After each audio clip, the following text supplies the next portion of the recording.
Welcome to this 6-part video series where we will be exploring the concept of humorous learning cultures. This is the 4th video in the series where we will be considering what the proposed benefits may be of developing a humorous learning culture. If you're joining this series midway through or towards the end, definitely consider going back to the start and watching some of the other videos to complete this series.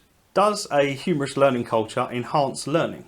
It's certainly worth mentioning before looking at humorous learning cultures and the evidence that might support that the majority of research conducted in this area tends to focus more on individualised intervention research. So a teacher doing something funny, or a humorous resource being used, or a group of students or an individual student completing a survey around their own perceptions and views around humour in learning.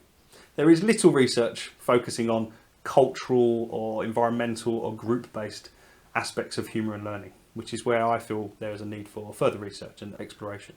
So I feel there's a need to move the research away from humorous interventions to more of a focus around the humorous culture and pulling in a more holistic socio-cultural aspect to humour research and the views around how that can support learning. However, I'd like to summarise 2 particular pieces of research that were conducted in the 1980s, which do have more of a cultural, atmosphere, environmental aspect to the research, which I think is promising if we're looking to move research into this area. Both of these research studies consider a pre-exposure to humour, so students would have been exposed to a humorous condition prior to completing a task or an activity. This is an important distinction because it isn't the task or activity itself that's humorous, it is the environment or the culture or the atmosphere that students were in prior to completing that task that would influence their performance in that task.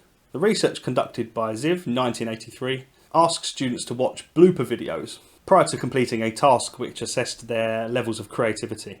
So for this experiment, Ziv set up a control group that were not given access to these blooper videos prior to completing the creativity task, and an experimental group which were exposed to blooper videos prior to completing the task. And Ziv found significantly improved results in creativity assessments for those students that had been pre-exposed to a humorous environment. And Ziv followed this up with a second experiment where he didn't pre-expose students to any humorous condition.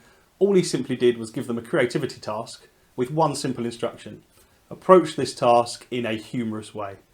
And again, just by asking students to think humorously and interact in a humorous way, improved results occurred for the group that were instructed to think in a more humorous way.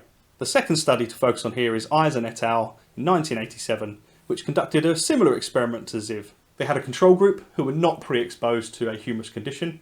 They also had an experimental group which were pre-exposed to a humorous condition, again watching humorous videos and blooper videos.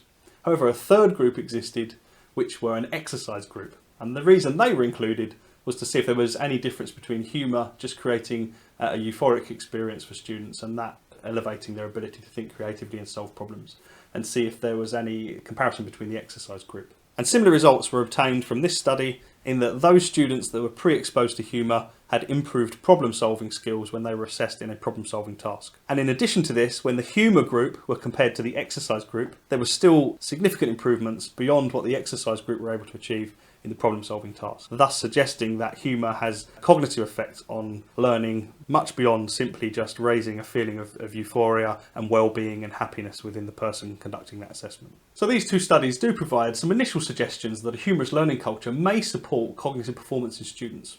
But if we're looking at humorous learning cultures, what exactly does a humorous learning culture look like?